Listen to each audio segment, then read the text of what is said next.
একটা কথা বারবার বলে যেরকম কাউকে অপমান করাটা ঠিক নয়, সেরকম যদি মনে করি তাকে অপমান করছি না, ঠিক এবং ভুল সেটাই দেখিয়ে দিচ্ছি একজন কন্টেন্ট ক্রিয়েটার এবং কন্ট্রোভার্সি ক্রিয়েটার হিসেবে। তো সেখানে আমি মনে হয় না আমি খুব একটা ভুল করছি। তো তার আগে নিজের ইন্ট্রোটা দিয়ে নিই। সাজানো উপসংসার চ্যানেল থেকে আমি অপর্ণা তোমাদের জন্য নিয়ে আসলাম আরেকটি ভিডিও, ছোট্ট একটি ভিডিও দেবো, সব রকম পাঁচমিশালি ভিডিও যাকে বলে। কন্টেন্ট ক্রিয়েটাররা কন্টেন্ট করতে করতে না ভুলেই গেছে কোনটা কন্টেন্ট করা উচিত, কোনটা বেচা উচিত আর কোনটা বেচা উচিত না। ক্যামেরা এবং সোশ্যাল মিডিয়াটাকে নিয়ে এসে তাদের কিচেন, বেডরুম এবং সমস্ত প্রাইভেসিতে তারা ঢুকিয়ে দিয়েছে এবং কিছু মানুষ তাড়িয়ে তাড়িয়ে সেটা উপভোগ করছে। চাই মৃতদেহ হোক, চাই স্বামী স্ত্রীর অশান্তি হোক, চায় তারা রোজ দিন কী খাচ্ছে, ডাল খাচ্ছে, ফ্যান খাচ্ছে না কী খাচ্ছে, এটা দেখার জন্য তারা মুখিয়ে থাকছে এবং নিত্য নতুন প্রত্যেক দিন মানে কোনো পার্টিকুলারলি কোনো ব্লগারকে ভালোবেসে তার জীবনযাত্রাটাকে সে দেখছে, নিজের জীবনযাত্রাটাকে ভুলে গিয়ে নিজেকে ওর মধ্যে একদম মানে ইনভলভ করে দিয়ে তাকে নিয়ে পড়ে আছে এবং তাকে কেউ কিছু যদি খারাপ কিছু বলে তখন তারা বাস্ট হয়ে যাচ্ছে। আর সে যদি হয় আরও বড় ব্লগার তাহলে তো এমন একটা অ্যাজ ইফ সে ভুল করতেই পারে না, তাই না? এবং সেম কাজ যদি আমরা করি, সেম জিনিস যদি আমরা বলতে থাকি, আরে ভাই তিনি তো কামাচ্ছে কোটি কোটিতে, আমরা না হয় তাকে এবং তাদেরকে বলে আমরা কন্ট্রোভার্সি ক্রিয়েটার না হয় আমরাও কিছু ইনকাম করলাম সামান্য একটু, মানে ওই সমুদ্র থেকে এক ঘটি জল নিয়ে নিলে যেরকম হয়, ভাবতে অবাক লাগে। ভাগ্যিস ব্লগার হইনি, ভাগ্যিস আমি ডেলি ব্লগ ছেড়ে একটা কন্ট্রোভার্সি ক্রিয়েটার হয়েছি এবং কোনো রকম গালিগালাজ, খারাপ কিছু মন্তব্য, ভিতরকার খবর, পার্সোনাল কিছু না বলে ভিডিও টু ভিডিও যেটা দেখব সমাজের জন্য ক্ষতিকারক সেটা অবশ্য করেই বলবো, অবশ্য করেই। খারাপ জিনিস, কিছু নেগেটিভিটি সমাজকে প্রচুর খারাপ করে। তো আমরা ভাবছি তাকে নিয়ে সে কেমন আছে, সে কী করছে, সে এই করছে, সে ওই হচ্ছে, কিন্তু সে কিন্তু কারুর কথা ভাবছে না, না কমেন্ট না কিছু। তাকে দেখা গেল সে শপিংয়ে ব্যস্ত, নিশ্চয়ই সমস্ত খরচাটা যখন তার মানে শ্রাদ্ধ শান্তির খরচা থেকে শুরু করে দেওয়া থোয়া, যেদিনকে মানে মৃত ব্যক্তির দাহকে দাহ করা হলো সেদিনকে যে শ্মশান যাত্রীদের খাওয়ানো বা বাড়িতে যারা আত্মীয় স্বজন থাকে তাদেরকে খাওয়ানো, সমস্তটা দায়ের ভার যদি সে নেয় তাহলে তার কথায় কি কেউ অবমাননা করতে পারে? সুতরাং তার যা বলো, ভাসুর বলো বা যদি আদার্স কোনো আত্মীয় থাকে তারা কি বলতে পারবে তুমি ভিডিও করবে না, তুমি এই সময় ভিডিও করবে না? তারা আরও বেশি করে বলবে তুমি এটা করো, তুমি সেটা করো, তুমি যেটা করবে টাকা বলে না পয়সা বলতে হয়। ঘটনাটা তো একদম সত্যি কথা।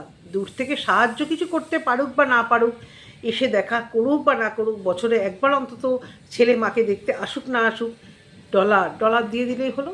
আর গোবরে পদ্ম ফুল এরকম প্রচুর ব্লগার আছে, তাদের ব্যাকগ্রাউন্ডটা দেখবে, ফ্যামিলির প্রত্যেকে কিন্তু দেশে বিদেশে বড় বড় কর্মরতা, নিজেদের বাড়িতেও কিন্তু প্রত্যেকে ভালো না। আমি না জেনে কিছু বলছি না, আমি এখনও জানি না তার বাড়িতে আর ভাসুররা বা আর কেউ কী করে না করে, আমি সেটা বলছি না।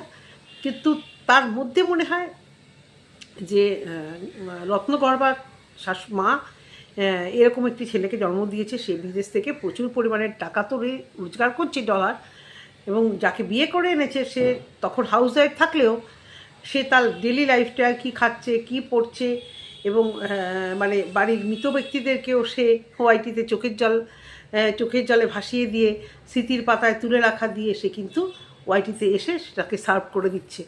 তো এই নেগেটিভিটি ছড়ানো মানে কতটা মারাত্মক। ফেসবুক ওয়াইটিতে তো তাও মানে কম, ফেসবুকে একদম চোখ রাখা যাচ্ছে না, খুললে পরে কেউ না কেউ প্রোটেস্ট করছে, কোনো না কোনোভাবে কেউ না কেউ তাদের অভিজ্ঞতা দিয়ে এটা প্রোটেস্ট করছে যে আমরা নিডি ফ্যামিলি, আমরা ব্লগিং করছি, ইস আমাদের মা যখন মারা গেছিলো তখন যদি দেখাতাম কত ভিউজ হতো।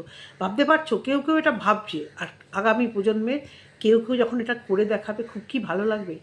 আজকে ফেসবুকে দেখছি কন্টিনিউয়াস একটি নিউজ ঘোরাফেরা করছে, একজন বড় ইউটিউবার সে নাকি গাড়ি অ্যাক্সিডেন্টে মারা গেছে। মানুষকে বিশ্বাস করতে এতটাই ভুলে গেছে, বিশেষত ব্লগারদের, আমাদের কিন্তু নয়, আমাদের কিন্তু কেউ হয়তো বিশ্বাস করছে না, আমাদের হয়তো কেউ ভুল ধরিয়ে দিচ্ছে, কেউ হয়তো কিছু খারাপ কিছু বলে যাচ্ছে, কিন্তু যা পছন্দ না হলে বলে যাচ্ছে, কিন্তু আমাদের কিন্তু কেউ অবিশ্বাস করছে না, এটুকু বলতে পারি। কিন্তু ব্লগারদের মানুষ এমন অবিশ্বাস করে মানে ফেলছে, ইনক্লুডেড মি। অনেকে দেখি কমেন্ট বক্সে লিখছে এটাকে মানতে পারছি না, কিছু বিশ্বাস নেই, এরা ইনকামের জন্য হয়তো এটা দেখাচ্ছে, আইসিইউ থেকে এবার ভিডিও আসবে আর প্রচুর পরিমাণে ভাইরাল হবে, কারণ ব্লগাররা এটাই করছে পেটের মধ্যে দুর্গা ঠাকুর এঁকে ভাইরাল, যেটা আমরা স্বপ্নেও ভাবতে পারি না। আমাদের মতো বহু মানুষ স্বপ্নেও ভাবতে পারে না কী দিন এসে দাঁড়াচ্ছে। মানে ডলারের নেশায় মানুষ পেটের মধ্যে, তোমরা সবাই জানো কার কথা বলা হচ্ছে, পেটের মধ্যে দুর্গা ঠাকুর এঁকে ভাইরাল। ভাবতে পারো মানে কত তাদের চিন্তাধারা, মানে তারা সেই চিন্তাধারাটা নিয়ে বড় বড় শিল্পী আর্টিস্ট হলে কোন জায়গায় দাঁড়াতো মাথা থেকেও আসে না যে আমার এই পেটের মধ্যে আমি দুর্গা ঠাকুর আঁকাই এবং আঁকিয়ে সেটাকে বিক্রি করি। আমার এই যে অবস্থার মানে গর্ভাবস্থার যে ছবি গর্ভাবস্থায় আমার চেহারাটাকে আমি বিক্রি করি। বিয়ে তো ছাড়ো, বিয়ে তো এখন মানে ইয়াং জেনারেশনের কাছে মানে বিয়ের রিচুয়ালস, মানে আমাদের যে হিন্দু বাঙালির মধ্যে বিয়ের রিচুয়ালস আমি নিজেই ভুলে গেছি, বিশ্বাস করো। এই আজকে অনন্যার বিয়ে দেখছি, কন্টিনিউয়াসও দেখাচ্ছে, ছোটো ছোটো ভিডিওগুলো সেখানে দেখতে পাচ্ছি। ও একটা দেখালো আলতা সেরামনি, তা আমারও একটু অবাক লেগেছিলো আলতা সেরামনিটা কী। তখন ও বললো যে আমাদের যেহেতু মেহেন্দিটা আমাদের কালচার নয়, আলতাটাই আমাদের কালচার, তো এটা কোনো পুরনো কিছু নয়, এটা না হয় আমি করতেই পারি। তো সে ঠিক আছে, কিন্তু বিয়েটা এখন আর সত্যি বিয়ের মতো নেই। কোনে হু টোপর পড়ছি, হু বর আসছে আমাকে দেখতে সকালবেলা, মানে সে যাই হোক ইয়াং জেনারেশনদের আনন্দ করে বিয়ে করে। আমাদের তো হুশই কিছু থাকলো না। ওর ছুরি তোর বিয়ে কোথা থেকে হয়ে গেল, দুটো বাচ্চার মা হয়ে গেল, কিছু টেরই পেলাম না, কোথা থেকে সমস্ত কিছু হয়ে গেল। মনে আছে বিয়ের দিন কীভাবে দিনটা গেল? হ্যাঁ, মানে সকাল থেকে ভোর রাত থেকে ওঠা থেকে শুরু করে কিছুই আর মনে নেই। যেরকম যে করতে বলছে মাথাটা নিচু করে যাচ্ছি, এটা করতে হবে ওটা করতে হবে, আমরাই করে যাচ্ছি। মতামত না, সেটা জ্যাঠা কাকারা সবাই আছে সেখানে, মতামত কেন? মানে শাড়ি গয়নাটা দেখাচ্ছে, সত্যি এমন একটা মানে রেস্ট্রিকশান আমাদের ফ্যামিলিতে, না কেউ বারণ করবে না, কিন্তু ওই লজ্জা যে আমার শাড়ি জামা কাপড়, অবশ্য আমি শাড়ি কিনতে গেছিলাম, ওই মানে তাও সেখানে খুব যে একটা আমারই মতামত দিতে হবে, জেঠি কাকিরা থাকলে ওই কালারটা তা ভালো, ওটা নিতে হবে, ওটা ভালো লাগছে, এরকম একটা ব্যাপার। তো এই মানে বলছি এই কারণে যে ব্লগারদের মানে অবিশ্বাস করতে করতে মানুষের এমন দেওয়ালে পিঠ থেকে গেছে যে আদৌ এই অ্যাক্সিডেন্টটা যে সে ভেঙে চুরে গেছে, তার গাড়ি ভেঙে চুরে গেছে, এই খবরটা আদৌ সত্যি কি না সেটা সবার কাছে মানে কেউ বিশ্বাস করতে পারছে না। তাহলে ভাবতে পারছো ব্লগারদের এই দিন কেন আসছে? কারণ ব্লগাররা তাদের পার্সোনাল কিছু এত বিক্রি করছে, এত পরিমাণ ভিউয়ারদের ঠকাচ্ছে, তাদের জীবনে বড় কোনো ঘটনাকেও মানুষ সত্যি হিসেবে মানে মানতে চাইছে না। এই যে যেমন ইনি যে কাজটা করলেন, এই যে বড় ব্লগার আমাদের প্রবাসী দিদি, মানে তাকে তো সবাই ভাবছে সত্যি সে বোধহয় নর্মাল মানুষ নয়, তার দ্বারা কিছু হতে পারে না, সে একদম মানে তার একটা সুন্দর সিলভার বা গোল্ডেন কাপড়ে মোড়া একটা তার লাইফস্টাইল, যেটা সে সুন্দর করে পেশ করছে, অবশ্যই ভালো, কারণ তার দরকার পড়ে না, এতদিন তো দরকার পড়েনি, তার ভিডিও লোকেরা এমনি ভালোবেসে দেখে, কোনো নেগেটিভিটি ছড়িয়ে তাকে ভিউজ টানতে হয়নি। এবং আমি অনেক উদাহরণ দিতাম, কোনো ব্লগার কিছু করলে আমি উদাহরণ দিতাম, দেখো তো এদেরকে কোনো নেগেটিভিটি, কোনো কন্ট্রোভার্সি খোঁচা এদেরকে মারতে হয় না, সুন্দর নির্ভেজাল সকাল থেকে যেটুকু দেখানো। এই না যে সকাল থেকে রাত অবধি আমাদের এখানকার অনেক ব্লগাররা যেটা করে যে পুরো রুটিনটাই দেখায়, এ কিন্তু খুব সামান্য একটু রান্না দিয়ে শুরু করা, জাস্ট এই টাইপের একটা সুন্দর ভিডিও দিত। হঠাৎ ডলারের নেশায় বলো বা ভিউজের নেশায় বলো যে এই একটা দারুণ সুযোগ, কারণ খুব শিগগিরই 1.6 মিলিয়ন ভিউজ তার কোন ভিডিওতে হয়েছে একটু ডাউট আছে। তো সে একটা সম্মানের জায়গা যে আমাকে মিলিয়ন ভিউজ টানা যাবে, যদিও সে হয়তো ভাবেনি যেভাবে ভাইরাল হবে, কিন্তু ট্রিক্স একটা সে খেলেছে যে শাশুড়ি মার থেকে নিজের মাকে ছবি দিয়ে আর নিচে যদি লেখা যায় যে সে আর নেই, তাহলে প্রচুর মানুষ মানে আকাশ থেকে পড়বে। শাশুড়ি মার মৃত্যুটা স্বাভাবিকভাবে লোকেরা মেনে নেবে, না ঠিক আছে এটা হতেই পারে, ওনার বয়স হয়েছে, কিন্তু যখন ওনার নিজের মার ছবিটা দেখবে প্রচুর মানুষ আমার মতো এরকম অবাক হয়ে যাবে, ও বাবা গো এ কি সত্যি মানে চিন্তা করা যায়, এনার মা এরকম সুস্থ সামর্থ্য, দুদিন আগে মেয়ের ওখান থেকে ঘুরে আসলেন, সমস্ত ভিডিও মিষ্টি আলাপে ভিডিওতে দেখা যায় যথেষ্ট শক্ত সামর্থ্য, এটা একটা মানে হট করে আনএক্সপেক্টেড হয়। তো সেই ট্রিক্সটাতেই তিনি খেলেছেন। দেখো এত বড় ব্লগার তো এমনি হওয়া যায় না ভাই, কিছু ভিউয়ার্সদের মন পড়তে জানতে হয়, কিছু ট্রিক্স খেলতে হয়, তবেই তো এত বড় অবশ্য করে তার এডিটিং পাওয়ার, তার সুন্দর মিষ্ট ভাষীর জন্য সে সবার ভালোবাসা পেয়েছে। কিন্তু এইভাবে তার খারাপ বাসার বা মানে ভালোবাসার উল্টো মানে নেগেটিভ কিছু বা লোকেদের এই দুচ্ছাই, এই যে জঘন্যভাবে কথা বলছে, অনেকেই বলছে পছন্দ করি না, একদম সহ্য করতে পারি না, ভীষণ ন্যাকামো করে, এইগুলো কি তার প্রাপ্য ছিল? এগুলো আমি দেখতাম কি, তার আমি ইউটিউবে আসার আগে আমি জানতাম না যে কমেন্ট ডিলিট বা ঘুরিয়ে দেওয়া ঠাওয়া যায়। আমি ভাবতাম এবং বলেওছি কটা ভিডিওতে যে ওনার তো একদম নেগেটিভ কমেন্ট আসে না। অনেকে আমাকে বলেছে না, উনি প্রচুর কমেন্ট ডিলিট করে ওনাকে নেগেটিভ কিছু বললেই। আর ওনার কিছু পোষ্য মানে চামচা টাইপের কিছু ভিউয়ার্স মানে তৈরি হয়ে গেছে, যারা এত জঘন্যভাবে প্রত্যেকটা কমেন্ট বক্সে গিয়ে মানে তাদের কী স্বার্থ যে মানে বুঝে পাই না, তারা গিয়ে এরকম জঘন্যভাবে কমেন্ট করে আসবে। না, কোনো গালিগালাজ নয়, কিছু নয়, কারণ এ ধরনের ভিউয়ার্স বোধহয় ওনার নেই, সেগুলো একটা আলাদা মানে জগৎ থাকে, আলাদা ভিউয়ার্স থাকে, আলাদা ব্লগার থাকে। তো কথা এটাই যে ফেসবুকে যেটা দেখলাম যে উনি ওনার বোন এবং বাচ্চা মেয়েটিকে খালি সারাদিন চুড়িদার পরিয়ে রেখেছে। তার মানে উনিও জানে কি যে বিদেশি ড্রেসটা খারাপ। আমার এটাই খুব অবাক লাগে, তোমার মেয়েকে বিদেশ থেকে যখন নিয়ে এসছো, নিজেও চুড়িদার পরে এসছো, মেয়েটাকেও কী সুন্দর চুড়িদার পরিয়ে নিয়ে এসছো, কিন্তু ও কি ওখানে আদৌ চুড়িদার পরে? কিন্তু না, সবার চোখে আমাকে এই ড্রেস সেন্স দিকে ভালো লাগাটা দেখাতে হবে। সেখানে আমি যদি হাফ প্যান্ট আর জামা পরে আনি, তাহলে সবার চোখে প্রথম চোটেই খারাপ হয়ে যাবো, সেই সহানুভূতির জায়গাটা থাকবে না। সবাই ভাববে এখনও মেয়েটা জামা প্যান্ট পরে এসছে। কিন্তু সাধারণ মানুষ, ভিউয়ার্স কি অতটাই বোকা? যার যেটা ড্রেস, ও তো ওখানে ওই ড্রেসটাই পরে থাকে।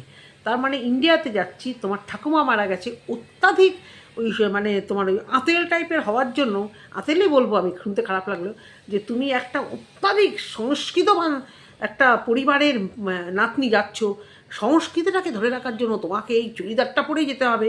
ওখানে গিয়ে চুড়িদার পরেই সবসময় একটা মানে সনাতনী ধর্মের একটা নাতনি বা একটা মেয়ে হয়ে থাকতে হবে, যে নাকি হিন্দুদের মানে মৃতদেহ সৎকার হয় কীভাবে সেটাও জানে না, সেটাও তার মাকে সুন্দর কেক ওভেনের সাথে তুলনা করিয়ে বোঝাতে হচ্ছে। এটা কি খুব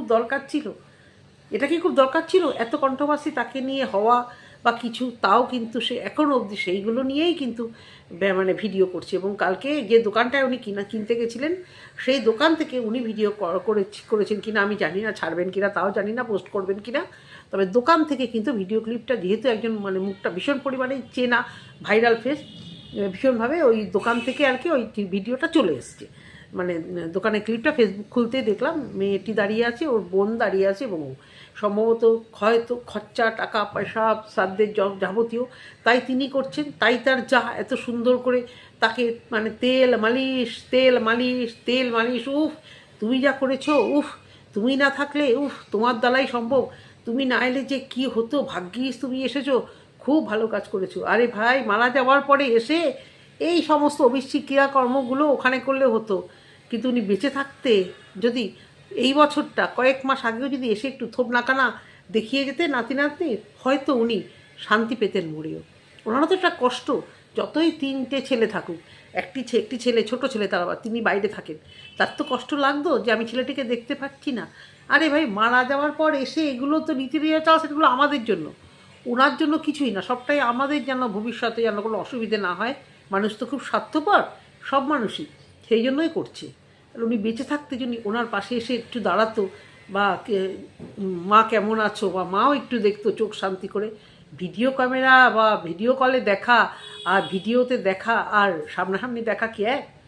বয়স তো হয়েছিল, আসতে তো পারতো মাঝে মধ্যেই, বছর একবার এসে তো দেখতে পারতো। সেই কবে 2024 সালে সেই এসেছিল বিয়ের সময়, তারপর থেকে আর মনে পড়েনি, দূর থেকে খালাস। আর এখন মারা যাওয়ার পর মানে এত রকমের উতলে পড়ছে। আর কন্টেন্ট ক্রিয়েটাররা মানে সমস্ত কিছু দেখাতে এখন আর বিশ্বাসের জায়গায় সত্যি আর নেই। এখন যদি কেউ কথা বলতে কেঁদেও ফেলে না, মানুষ কমেন্ট বক্সে একদম ঝাঁটা দিয়ে জুতো দিয়ে পেটাতে থাকে কমেন্ট করে। কন্টেন্ট ক্রিয়েটার বা ব্লগারদের এইরকম মানে জায়গায় মানুষ এনে ফেলে রেখে দিয়েছে। তারা যেহেতু এত পরিমাণ বেচু পাবলিক হয়ে গেছে, এত পরিমাণ তারা বেচতে শিখে গেছে, পার্ট বাই পার্ট প্রত্যেকটা দিনের তাদের ঘটনা, প্রত্যেকটা জীবনযাপন তাদের, অবশ্য যেগুলো তারা দেখাতে চাইছে, যেগুলো দেখালে ভালো ডলার আসবে, যেগুলো সুশুরি দিলে তাদের কোনো ক্ষতি হবে না, কিন্তু বেচতে পারবে, তাদের লাভই হবে এবং মানে মানুষ সেগুলো গিলবে। তো সেই দেখাতে থাকে কন্টেন্ট ক্রিয়েটারদের মানুষ আর সেই বিশ্বাস আর সম্মানের জায়গায় কিন্তু এখন আর সত্যি করেনি, একদমই সত্যি করেনি। এইটুকুই বলে ভিডিওটা আজকে শেষ করলাম। জানি না তোমাদের কীরকম লাগবে, যদি ঠিক লাগে আমার কথাগুলো একটু কমেন্ট সেকশানে কমেন্ট করে জানিও। টাটা।